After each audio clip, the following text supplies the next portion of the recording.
Nahmaduhu wa nasta'inuhu wa nastaghfiruh wa na'udzu billahi min sururi anfusina wa min sayyiati a'malina may yahdihillahu fala mudhillalah wa may yudlil fala hadiyalah. Asyhadu an la ilaha illallah wahdahu la syarikalah wa asyhadu anna Muhammadan abduhu wa rasuluh. Qala Allah tabaraka wa ta'ala ya ayyuhalladzina amanu taqullaha haqqa tuqatih wa la tamutunna illa wa antum muslimun. Wa qala aidan ya ayyuhan nasu taqu rabbakumul ladzi khalaqakum min nafsin wahidah wa khalaqa minha zawjaha wa bassa minhuma rijalan katsiran wa nisaa'a wa taqullaha alladzi tasaaluna bihi wal arham innallaha kana 'alaikum raqiba. Wa qala aidan ya ayyuhalladzina amanu qulu qawlan sadida yuslih lakum a'malakum wa yaghfir lakum dzunubakum wa may yuti'illaha wa rasulahu faqad faza fawzan 'azim. Fa inna astaqal hadis kitabullah wa khairul hadi hadi Muhammad sallallahu alaihi wasallam wa syarrul umuri muhdatsatuha fa inna kulla bid'atin dhalalah wa kulla dhalalatin finnar. Pemirsa umat Islam dimanapun berada, alhamdulillah Allah masih memberikan kita banyak sekali nikmat. Di antara nikmat-nikmat yang tidak bisa kita untuk ingkari atau nikmat yang paling tinggi di antara nikmat yang lain adalah nikmat iman dan Islam. Nikmat yang senantiasa kita syukuri apapun keadaan kita, baik sehat, sakit, miskin, ujian dan yang lain. Rasulullah sallallahu alaihi wasallam bersabda, "Ajaban lil amri mu'min, inna amrahu kullahu khairun." Sungguh menakjubkan perkara orang beriman, karena semua perkaranya adalah baik. Walaysa dzalika li ahadin illa lil mu'min. Dan perkara ini tidak ada melainkan hanya pada orang mukmin saja. Inna asabatu sarra'u syakara fakana khairan lahu. Apabila ia diberi sesuatu yang menyenangkan, maka ia bersyukur dan ini baik untuknya. Wa in asabathu dharra'u sabara fakana khairan lahu.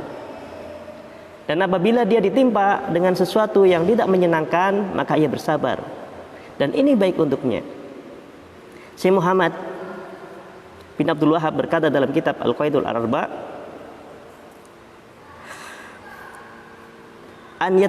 as'alullah al-karima rabbal arsadim an yatawallaka fid dunya wal akhirah wa an yaj'alaka mubarakan aina ma kunta. Aku meminta kepada Rabb yang karim, Rabbnya ars yang besar, yang azim, yang agung, agar Allah subhanahu wa ta'ala memberikan pertolongan kepadamu di dunia dan di akhirat, dan agar Allah subhanahu wa ta'ala memberikan kepadamu keberkahan dimanapun berada. Wa niyaj'alaka mimman idza utiya syakara, dan agar Allah subhanahu wa ta'ala menjadikan engkau yang apabila diberi engkau bersyukur. Wa idza tuliyas sabara, apabila engkau diberi ujian engkau bersabar. Wa idza atnaba istighfara, dan apabila engkau melakukan dosa engkau memohon ampun kepada Allah Subhanahu wa taala. Fa inna haula'i salasa unwanus sa'adati, karena yang demikian ini adalah 3 tanda kebahagiaan. Para pemirsa umat Islam dimanapun berada, seperti yang kita ketahui saat ini, dunia khususnya Indonesia, umat Islam sedang diberi ujian, cobaan, atau mungkin azab bagi orang yang zalim berupa virus corona. Dengan keadaan seperti ini, banyak sekali hal-hal yang membuat kita tidak bisa bersikap normal, menjalankan aktivitas sebagaimana mestinya. Dari sholat jamaah, sholat Jumat, kajian-kajian. Ya alhamdulillah Allah masih memberikan kepada kita nikmat iman, nikmat Islam. Dengan beberapa fasilitas yang ada, kita masih bisa untuk bersama-sama belajar ilmu agama. Para jamaah yang dimuliakan, para pemirsa yang dimuliakan oleh Allah Subhanahu wa taala, di sini di kajian perdana ini saya akan membawakan kitab Al-Usul as-Salasatu wa Adillatuha yang ditulis oleh Syekh Muhammad bin Abdul Wahhab. Sebelum membahas kepada kitab, izinkanlah saya untuk menceritakan siapa penulis kitab tersebut. Karena banyaknya tuduhan-tuduhan, banyaknya fitnah-fitnah yang dilontarkan oleh orang-orang kafir yang dilontarkan oleh orang-orang fasik, orang zindik, tuduhan-tuduhan dusta terhadap beliau.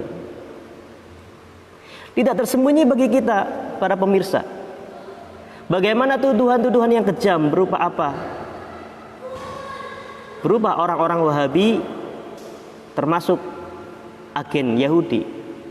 Orang-orang Wahabi adalah orang yang meruntuhkan Turki Utsmani, kekhalifahan Turki, dan kedustaan-kedustaan lain yang mungkin kita semua hampir kita tahu tuduhan-tuduhan yang begitu kejam.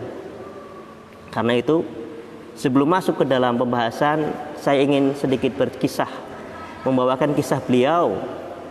Kenapa? Karena dengan kisah, dengan tanggal, tahun, dan tempat akan diketahui sebuah kedustaan. Diceritakan oleh para ulama, diantaranya diriwayatkan oleh Ufair bin Mi'dan Al-Kilai bercerita, datang ke kota kami di Khims, Umar bin Musa. Ketika masyarakat berkumpul di masjid, dia menceritakan hadis. Dia mengatakan, telah menceritakan kepada kami syekh kalian yang soleh. Berkali-kali beliau, Umar bin Musa, membawakan kisah itu. Kemudian perawi bertanya, siapa yang kau maksud syekh kami yang soleh?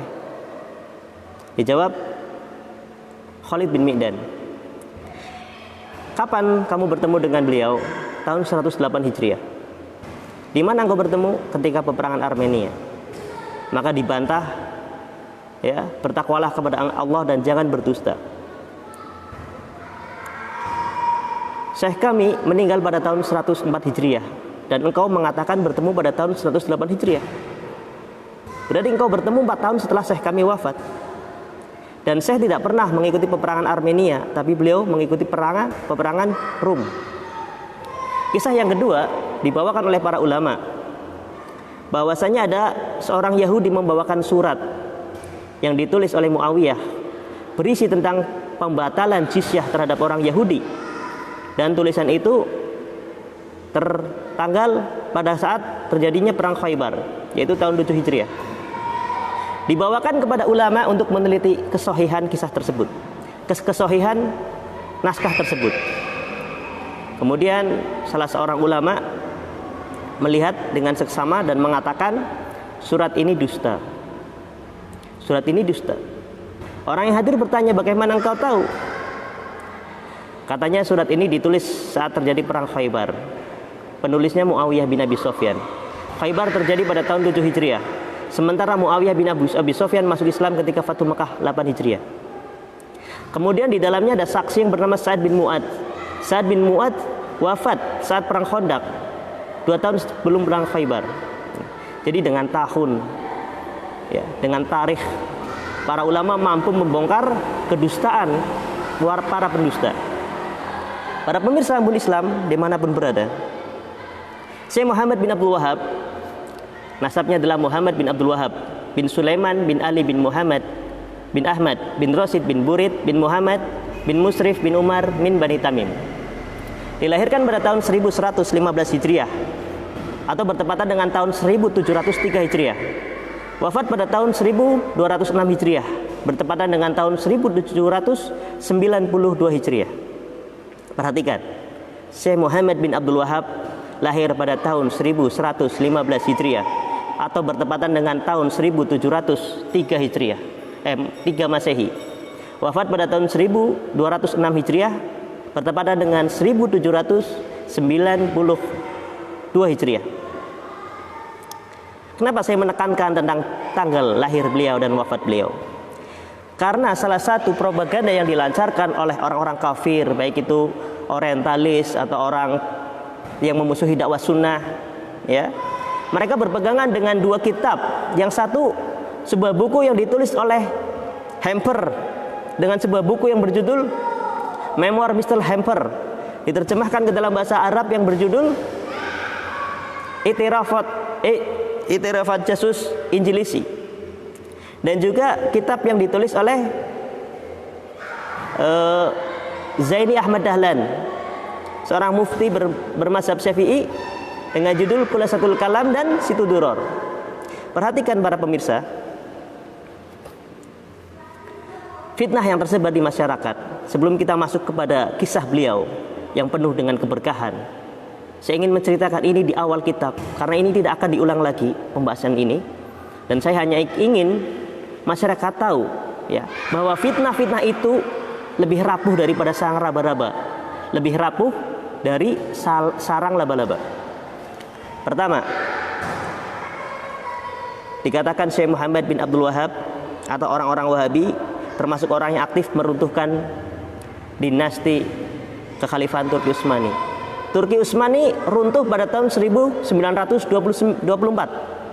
Syekh Muhammad bin Abdul Wahab wafat pada tahun 1792. Ya, dipahami?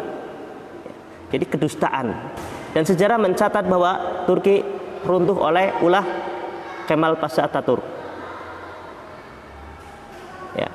Kemudian apa lagi?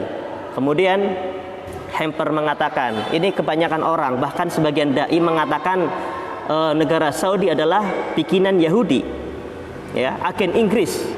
Hamper mengatakan dalam memoirnya, beliau bertugas di Basrah, Irak pada tahun 1712 sampai 1715. Kurang lebih 3 tahun beliau berdinas di Basrah, dan dia bertemu dengan seorang pemuda Najd bernama Muhammad bin Abdul Wahab yang gemar mabok, gemar foya-foya, ya. Dia diskusi, akhirnya sepakat untuk mengadakan propaganda, dan dia mau menjadi agen mata-mata Inggris untuk merusak Islam dari dalam, dan menyusun sebuah kitab tafsir pemahaman yang baru yang dia diharapkan untuk bisa menjadi agen mata-mata kafir. Perhatikan, Syekh Muhammad bin Abdul Wahab lahir pada tahun 1703. Hamper tugas di Basrah 1712 sampai 1715. Berapa umur beliau? Syekh Muhammad bin Abdul Wahab 9 tahun. 9 tahun. Ya, 9 tahun dituduh sebagai agen mata-mata Inggris. Ini tuduhan banyak. Beberapa dai yang mengatakan Saudi bikinan Yahudi, bikinan Amerika, antek Inggris. Tidak terbukti. Bahkan dikatakan oleh Hamper dia menikah dengan orang Syiah yang bernama Sofiyah. Ini tuduhan yang kedua. Kemudian yang ketiga, banyak orang membawakan kitab Khulasatul Kalam atau Situdurornya yang ditulis oleh Zaini Ahmad Dahlan ketika menyerang dakwah sunnah, dakwah yang hak ini, dengan membawakan kedua kitab tersebut. Tahukah pemirsa, Syekh Zaini Ahmad Dahlan lahir pada tahun 1234 Hijriah, wafat pada tahun 1304 Hijriah. Beliau nggak bertemu dengan Syekh Muhammad bin Abdul Wahab. Syekh Muhammad bin Abdul Wahab wafat pada tahun 1206. Jadi banyak sekali kedustaan-kedustaan yang ternyata dibawa ke Indonesia, tuduhan ini. Ya. Jadi ini yang perlu kita luruskan. Banyak orang ketika haji, ketika apa, ya, kebaikan negara-negara Saudi Arabia itu seolah-olah semuanya buruk, nggak ada yang baik. Ya, tapi ketika ada kebaikan seperti memberikan bantuan sekolah gratis, ya, pembangunan masjid, itu nggak dianggap. Kita masuk kepada tarikh beliau. Beliau dilahirkan di keluarga ulama. Ayahnya Abdul Wahab, seorang ulama mazhab Hambali, menjabat sebagai qadhi di Uyainah. Ya. Dalam kalau kita membicarakan sirah para ulama itu ada sebuah garis. Syekh Muhammad bin Abdul Wahab dibesarkan di keluarga alim, keluarga yang taat. Sebagaimana Imam Al-Bukhari, ya. Kalau kita lihat kisah-kisah para ulama itu ada satu garis lurus kesamaan. Imam Al-Bukhari ayahnya bernama Ismail bin Ibrahim. Beliau adalah ahli hadis, meriwayatkan hadis dari Anas bin Malik dan Hamad. Dan dia sempat berjabat tangan dengan Abdullah bin Mubarak, ya. Ahli hadis. Wafat meninggalkan harta yang sangat banyak dan kitab-kitab hadis kepada anaknya Muhammad bin Ismail, atau yang kita kenal dengan nama Imam Bukhari. Dan ditulis dalam riwayatnya bahwa meriwayatkan hadis dalam kitab Tarikh Al-Kabir. Juga ada Syekhul Islam Ibnu Taimiyah yang dibesarkan oleh keluarga ulama. Ayahnya bernama Abdul Halim, gelarnya Syihabuddin. Seorang qadhi, seorang ulama faqih. Ya.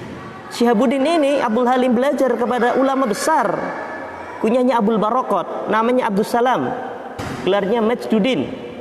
Tidak lain adalah ayahnya sendiri, ya, ayahnya sendiri.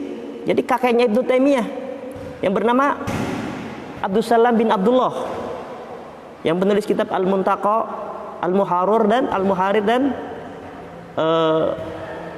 Tarikh Al-Akbar. Ya. Ada kesamaan Syekh Muhammad bin Abdul Wahhab dengan Ibnu Taimiyah, dengan Imam Al-Bukhari. Bahkan ulama akhir zaman, di zaman kita yang dituduh banyak sekali nggak punya guru, otodidak. Siapa? Syekh Muhammad Nasiruddin Al-Albani sama dengan Syekh Muhammad bin Abdul Wahhab, sama dengan Ibnu Taimiyah perjalanan hidupnya. Ya. Belajar kepada ayahnya yang bernama Haji Nuh bin Adam. Haji Nuh bin Adam adalah seorang ulama mazhab Hanafi yang dia berteman baik dengan ulama pembesar mazhab Hanafi juga, Imam Masjid Bani Umayyah yang bernama Syekh Said Muhammad Al-Burhani. Jadi ada kesamaan. Para pemirsa, kita lanjutkan perjalanan Syekh Muhammad bin Abdul Wahhab. Syekh Muhammad bin Abdul Wahhab menghafalkan Quran sebelum balik. Bahkan dia sudah menghafalkan matan-matan kitab. Ayahnya sampai mengatakan, sungguh saya banyak sekali mendapatkan faidah dari anakku ini. Banyak sekali mendapatkan faidah. Jadi dusta apabila ada orang yang mengatakan ayahnya Syekh Muhammad bin Abdul Wahhab sudah mengatakan, sudah punya firasat bahwa Muhammad bin Abdul Wahhab mempunyai keanehan. Ini dusta. Ayahnya memuji. Kemudian ketika beliau balik, beliau melakukan ibadah haji. Setelah melakukan ibadah haji, beliau sama dengan Imam Bukhari. Imam Bukhari ketika usia 18 tahun, kalau tidak salah, beliau berhaji dengan saudaranya bernama Ahmad. Kemudian dengan ibunya juga, Imam Bukhari nggak mau pulang, ya. Ibunya dibawa pulang sama saudaranya yang bernama Ahmad. Nah, Syekh Muhammad bin Abdul Wahhab, beliau haji. Ketika haji, beliau menimba ilmu dari para ulama di Mekah. Ilmu-ilmu dicari. Sebelum itu beliau sudah menghafal Quran, menghafal matan-matan, belajar fikih. Setelah beliau merasa cukup dengan ilmu yang diambil dari para ulama Mekah, beliau pergi ke Madinah. Di Madinah beliau bertemu dengan ahli hadis yang bernama Syekh Muhammad Hayat Sindi. Syekh Muhammad Hayat Sindi, beliau seorang ahli hadis. Kepada beliaulah dia mengkhatamkan kitab-kitab induk hadis, diberikan ijazah Bukhari, Muslim, Abu Daud dan yang lain. Beliau berijazah, jelas belajarnya. Dan di situ juga beliau belajar kepada ulama yang bernama Syekh Abdullah bin Ibrahim As-Sumari. Syekh Abdullah bin Ibrahim As-Sumari mempunyai anak yang bernama Ibrahim As-Sumari, seorang ahli ilmu waris. Kalau di Cilacap itu Ustadz Fadilah, beliau ahli waris ya. Ya kata para asatidz, beliau di Cilacap, masya Allah, ilmu warisnya luar biasa. Nah, Syekh Ibrahim Asy-Syumari mempunyai kitab Al-Azib fi Tahzib fi Syarh Alfiyah Al-Faraid, ya. Syekh Muhammad bin Abdul Wahhab belajar kitab ini langsung kepada penulisnya. Setelah beliau cukup di Mekah dan Madinah, beliau meneruskan menimba ilmu ke Basrah, ke Irak. Beliau menimba ilmu ke Irak, ya. Di sana dia berdiskusi dengan ulama-ulama yang lain. Sebenarnya beliau ingin melanjutkan ke Syam, tapi ujian datang menimpa beliau, ya. Ujian datang menimpa beliau, beliau diusir. Orang-orang yang benci dengan beliau, orang-orang pendosa yang benci dengan dakwah beliau, karena beliau ingin menyerukan al-haq, ya. Itu akidah, menghidupkan sunnah Nabi. Banyak ulama-ulama buruk yang bersekongkol bahkan ingin membunuhnya. Beliau mendapat banyak sekali tekanan-tekanan. Beliau diintimidasi sampai, ya ikhwah, para pemirsa, Syekh Muhammad bin Abdul Wahhab akhirnya terpaksa beliau pulang, ya. Di perjalanan beliau mampir di sebuah tempat, ya, karena beliau masya Allah, ya, berjalan kaki dari Basrah ke sebuah tempat, ya, sebelum meniatkan untuk pulang. Beliau bertemu dengan ulama di Masya Allah, saya lupa nama sebuah tempatnya, ya. Bertemu dengan ulama, berdiskusi dan dikenalkan dengan Syekh Muhammad bin Fairuz dan Abdullah bin Fairuz. Dari mereka berdua lah Syekh Muhammad bin Abdul Wahab mendapatkan kitab-kitabnya Ibnu Taimiyah dan Ibnul Qayyim al-Jauziyah. Setelah itu beliau banyak menyalin dengan tangannya kitab-kitab Ibnu Taimiyah dan muridnya Ibnul Qayyim al-Jauziyah. Sampai sekarang naskah tulisan tangan beliau masih ada, tersimpan di antaranya di London. Nah, masih ada. Kemudian setelah beliau merasa cukup, beliau berniat untuk pulang berdakwah di tempat kelahirannya. Beliau pulang dan di sana ada beberapa orang yang, karena perlu diingat ya pemirsa, ketika Syekh Muhammad bin Abdul Wahab hidup pada zamannya itu banyak sekali kesyirikan, kemungkaran.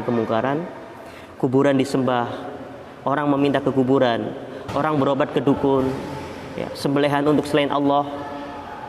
Bahkan dikatakan ketika ada orang sakit, dia datang ke dukun, si dukun mengatakan sembelihlah, tapi jangan ucapkan bismillah, separohnya dibuang, separohnya dimakan. Ada lagi yang menulis ayat Al-Quran namun dengan darah haid. Kesyirikan yang lainnya. Kemudian setelah beliau pulang, ya, beliau juga mendapatkan tekanan. Beliau mendapatkan tekanan di kampungnya. Kemudian saat itu amirnya yang bernama Utsman bin Muhammad bin Ma'mar mengatakan, Syekh teruslah berdakwah karena saya yang akan melindungimu. Ya. Utsman bin Muhammad bin Ma'mar yang menjamin dakwah Syekh di Uyainah. Sampai beliau sempat membongkar kuburannya Said bin Al-Khattab, kuburan saudara Umar bin Khattab. Ya, beliau sempat membongkar dengan kedua tangannya, dikawal oleh 600 tentara. Namun apa yang terjadi? Tekanan demi tekanan makin keras, sehingga Emir Utsman bin Muhammad bin Ma'mar ini menyerah. Saya sudah tidak bisa melindungi dakwah antum. Saya tidak kuat karena ancaman terhadap saya sangat keras. Lihat ya ikhwah, bagaimana perjalanan Syekh Muhammad bin Abdul Wahab sama dengan para sahabat. Saya tidak menyamakan level beliau, alur kisahnya. Beliau terusir dari kampung halamannya. Beliau terusir karena yang bisa melindungi, sebagaimana Rasulullah SAW dahulu dilindungi oleh pamannya. Pamannya meninggal, dan ini yang melindungi beliau sudah tidak sanggup karena beratnya tekanan. Kemudian beliau pergi ke sebuah tempat yang bernama Ad-Dar'iyah. Di situ dia ikut di rumahnya orang yang saleh yang bernama Muhammad bin Suailim Al-Uraini. Pertama beliau nggak mau, takut kalau kamu kesini saya bisa dibunuh. Ancaman terhadap dirimu sangat kuat. Ya. Namun akhirnya Syekh Muhammad bin Abdul Wahab meyakinkan, insya Allah kalau kamu tolong agama Allah, Allah yang akan menolongmu. Beliau menenangkan hatinya, memberikan motivasi. Ya. Ternyata masya Allah. Ya, ketika Syekh Muhammad bin Abdul Wahab tinggal di situ, orang-orang soleh berdatangan ke istri khalifah, istri pemimpin di wilayah tersebut, untuk mengatakan di sini telah ada orang soleh, orang yang menyerukan kepada kitab dan sunnah, orang yang menegakkan kalimat tauhid la ilaha illallah Muhammadar Rasulullah, orang yang menyerukan kepada akidah yang benar dan menghidupkan sunnah Nabi. Karena istri pemimpin ini yang bernama Muhammad bin Suud, orang wanita soleh, wanita yang tahu mana yang hak, mana yang batil. Di saat jazirah Arab dalam kegelapan, kubangan kesyirikan, bid'ah, khurafat di mana-mana, di mana kuburan dijadikan tempat ibadah, di mana orang tidak lagi berjalan di atas sunnah Nabi. Mereka disibukkan dengan perkara-perkara fikih, perbedaan pendapat di antara empat mazhab, bahkan saling mengkafirkan di antara mereka. Karena itu ya ikhwah, para pemirsa, kalau kita dapat di kitab-kitabnya Syekh Muhammad bin Abdul Wahab tidak membahas tentang perbedaan pendapat di antara ulama. Kitabnya tipis-tipis, ringkas seperti ini, kumpulan beberapa kitab seperti ini. Tipis-tipis hanya apa? Masalah pokok. Jadi fitnah kalau dikatakan Syekh Muhammad bin Abdul Wahab pemecah belah umat, ya. Beliau enggak menulis kitabnya itu, masya Allah, Nawaqidul Islam berapa lembar, Al-Qawaidul Arba berapa lembar. Ya. Kemudian istri Muhammad bin Suud datang kepada beliau sambil mengatakan, sambutlah pemberian Allah, sambutlah ghanimah Allah ini. Telah datang ke wilayahmu seorang lelaki soleh yang menyerukan ya, untuk menyembah Allah saja dan menghidupkan sunnah Nabi. Istrinya mengatakan kepada Amir Muhammad bin Saud untuk membantu dakwah Syekh Muhammad bin Abdul Wahab. Akhirnya apa? Setelah diskusi antara Syekh Muhammad bin Abdul Wahab dengan Muhammad bin Saud, terjadilah kesepakatan ya, bahwa mereka akan tolong menolong, bahu membahu untuk menegakkan kalimat tauhid, menghancurkan kesyirikan, menghilangkan khurafat dan yang lain. Hingga akhirnya Allah tolong dan Allah menangkan. Berbondong-bondong orang dari beberapa penjuru datang belajar kepada beliau. Dan ingat, Syekh Muhammad bin Abdul Wahab tidak seperti yang dituduhkan, pemecah belah umat. Kitab beliau tipis-tipis, nggak pernah bahas khilaf, nggak pernah bahas masalah. Berbeda dengan kitab-kitab tebal ya, yang satu permasalahan dibahas. Syekh Muhammad bin Abdul Wahab enggak, karena beliau menekankan hanya yang pokok saja. Sampai sekarang kita lihat orang-orang yang belajar ke negeri Saudi Arabia, ketika mereka pulang mereka tidak berubah dari mazhabnya. Misalnya Syekh siapa? Philip ya, Ibrahim Philip atau Philip bermazhab Maliki. Belajar di Saudi pulang masih mazhab Maliki. Syekh Said Al-Kamali atau bahkan di orang-orang Indonesia belajar di Saudi dibiayain gratis, dapat fasilitas, anak istri dibawa ya, pulang-pulang masih. Jadi bohong itu tuduhan itu. Kemudian setelah terjadi kesepakatan, alhamdulillah tersebar luasnya dakwah beliau dan hingga beberapa daerah-daerah ya, Jazirah Arab Saudi yang tadinya penuh dengan kesyirikan, hingga hari ini Allah jaga. Dan kita doakan sampai hari kiamat agar Allah jaga. Karena dalam salah satu hadis dikatakan sungguhnya Islam ya, asing dan akan kembali asing. Dikatakan dalam riwayat lain seperti ular yang kembali ke sarangnya itu Mekah dan Madinah. Nah, Syekh Muhammad bin Abdul Wahab meninggal pada tahun 1206 Hijriah. Dan risalah beliau dapat kita pelajari, dapat kita baca. Dan mohon untuk orang-orang yang menuduh beliau berpemahaman menyimpang, mudah mengkafirkan, silakan baca, tidak tersembunyi kitab-kitab beliau. Bahkan bagi yang mampu umroh setelah virus corona berakhir, semoga sebelum Ramadan Allah hilangkan dari dunia ini atau dari negeri kaum muslimin agar kita bisa kembali ya beraktivitas normal, dan mungkin juga bagi yang tertunda umrohnya ya bisa kembali beraktivitas. Di pintu Masjid Nabawi C34 ada kitab-kitab seperti ini yang dibagikan gratis. Di antaranya kitab Syekh Muhammad bin Abdul Wahab, bisa dibaca. Ya, jadi tidak seperti tuduhan-tuduhan kaum muslimin. Sebagian kaum muslimin yang menuduh beliau antek Yahudi. Beliaulah yang meruntuhkan kekhalifahan Turki Utsmani. Kemudian apalagi orang Islam yang sampai membawakan ceritanya Hemper, ya, Hemper seorang orientalis. Itu demikian kisah riwayat beliau yang dapat saya sampaikan sebagai mukadimah. Kita belum masuk kitab karena banyak sekali tuduhan-tuduhan dusta. Dan Syekh Muhammad bin Abdul Wahab seorang ulama Rabbani ya, berdakwah di atas Quran dan Sunnah. Beliau juga bermazhab Hambali, walaupun seruan beliau adalah Al-Quran dan As-Sunnah, tidak fanatik terhadap mazhab. Insyaallah kita lanjutkan pekan yang akan datang. Kurang lebihnya mohon maaf apabila ada tutur kata yang kurang berkenan. Semoga yang sedikit ini bermanfaat untuk saya pribadi dan para pemirsa. Dan apabila ada kesalahan itu datangnya dari saya pribadi dan dari setan, Allah terbebas dari kesalahan. Subhanakallahumma bihamdika asyhadu an la ilaha illa anta astaghfiruka wa atubu ilaik. Assalamualaikum warahmatullahi wabarakatuh.